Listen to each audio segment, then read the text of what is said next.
आज के दौर ने लोगों के जीने के तरीके को पूरी तरीके से बदल दिया है। जब से मोबाइल का युग आ गया है, लोग सिर्फ मोबाइल के पीछे ही पड़े रहते हैं। पहले का जमाना था जब लोग दोपहर में नीम के छांव के नीचे बैठ करके गपशप किया करते थे, एक दूसरे का दुख बांटा करते थे। लेकिन आज का ऐसा समय आ गया है कि सिर्फ मोबाइल से ही सब काम करते हैं। एक दूसरे से बात करने और मिलने का टाइम ही नहीं होता लोगों के पास। एक महिला थी जिनके पति कुछ समय पहले ही उनका निधन हो गया था।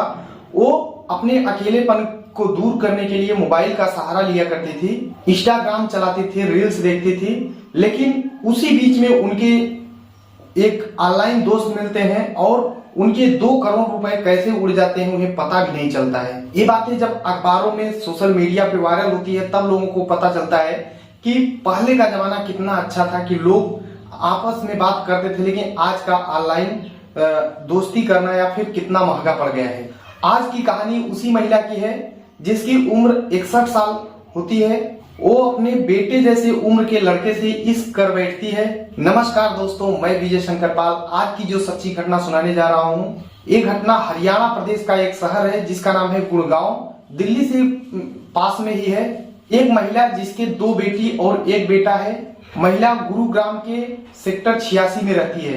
उसकी एक बेटी बिजनेसमैन, दूसरी बेटी रिसर्च करती है और उसका एक बेटा है जो कि सॉफ्टवेयर इंजीनियर है।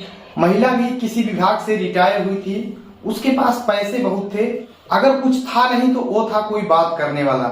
61 साल की महिला अदिति चोपड़ा, उनके पति की 2017 में मृत्यु हो गई थी। अकेले रहती थी, मोबाइल चलाती थी, इंस्टाग्राम चलाती हैं और रील्स देखती हैं। उन्हें दिसंबर में एक मैसेज आता है जो कि फ्रेंड रिक्वेस्ट के रूप में मैसेज आता है। जो लड़का इनसे बात करता था वो अपने आप को ब्रिटिश एयरवेज का पायलट बताता है और वो इंग्लिश में इनसे बात भी करता था। एलेक्स दिल्ली नाम बताता है अपना।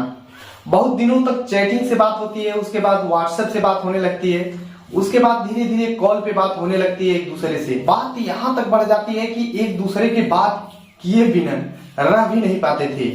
मतलब कुछ देर में बात होती ही रहती थी बीच बीच में। और फिर लड़का बोलता है कि मैं आपको कुछ गिफ्ट भेजना चाहता हूँ।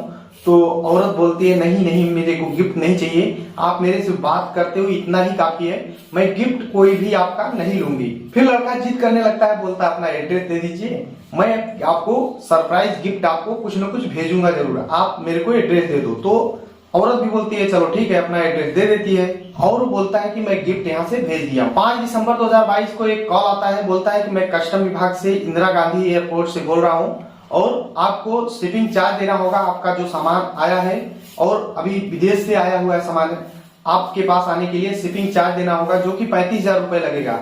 औरत चौंक जाती है कि 35,000 किसका लगता है। तो बोलता है कि भाई विदेश से आया है, महंगा सामान लग रहा है, आपको देना ही होगा।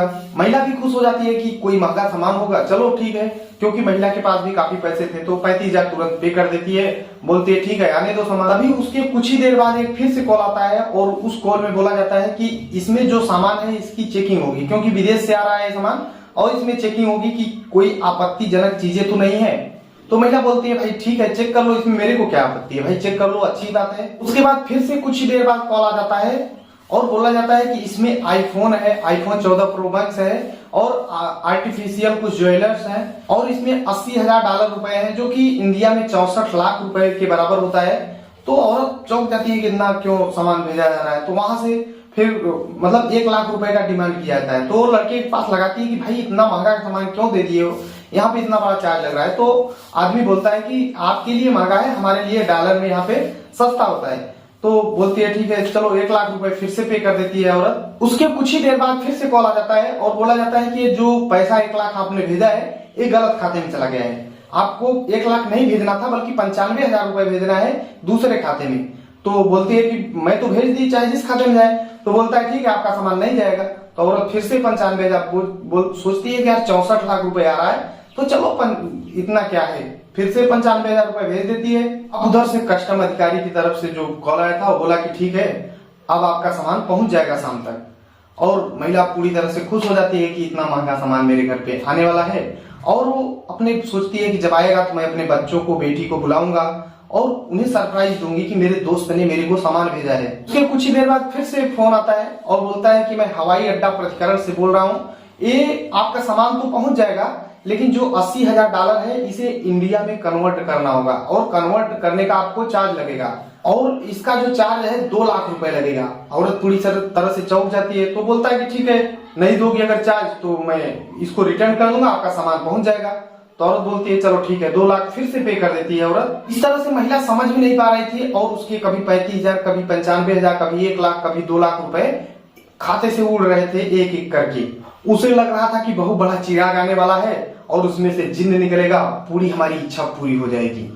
अब अधिकारी बोला कि कुछ ही देर में आपका सामान आपके घर तक पहुंच जाएगा, यहाँ से चल दिया है। तभी वो जो महिला थी उसके मोबाइल में एक मैसेज आता है और उसे पूरी तरह से झकझोर देता है। वो जो मैसेज था संयुक्त राष्ट्र आतंकवाद विभाग से था।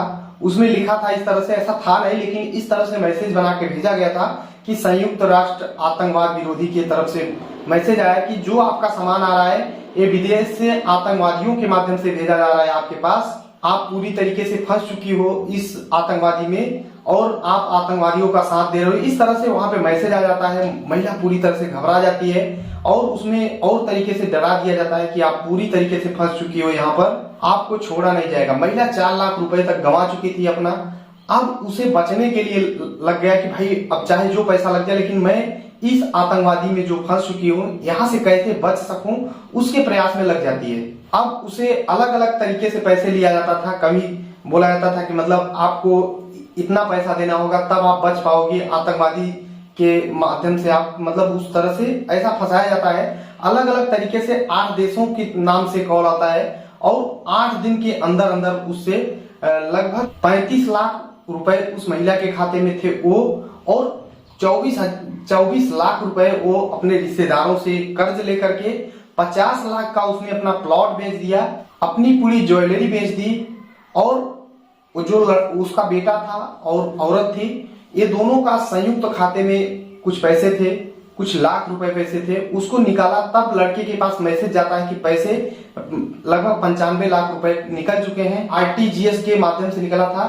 तो लड़के को लगता है कि मेरी माँ इतना पैसा क्यों निकाल रही है। कॉल करता है वो लड़का अपने माँ के पास, पूछता है कि इतना पैसा क्यों खाते से निकाला। उसके बाद जब मैसेज गया तो तब महिला बताती है कि इस तरीके से मैं फंस चुकी हूँ पूरी तरीके से और मैं इतना पैसा लगभग 1,95,00,000 रुपए वो महिला दे चुकी थी उन लोगों को। तब उसकी लड़की और लड़के सब आते हैं महिला के पास और बोलते हैं कि चलो FIR करते हैं, इस तरीके से हम लोग बच नहीं सकते हैं। महिला पूरी तरह से डरी हुई थी और लज्जित भी थी कि थाने में मैं जाकर क्या कहूंगा कि 61 साल की औरत हूं और एक लड़के के चक्कर में मैंने इतने पैसे गंवा दिए।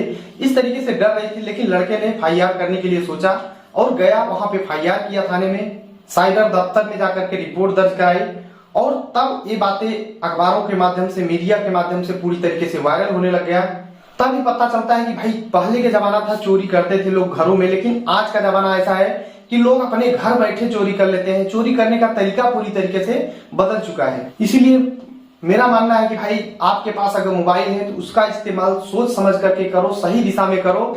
हमारा ये पूरी घटना सुनाने का उद्देश्य किसी को परेशान करना है, किसी को दुख पहुंचाना नहीं है, बल्कि आप सभी को जागरूक करना है। भाई अगर कुछ भी सीखने को मिला तो एक लाइक कर दो, चैनल को सब्सक्राइब कर दो। मिलते हैं नेक्स्ट वीडियो में, तब तक के लिए जय हिंद, वंदे मातरम।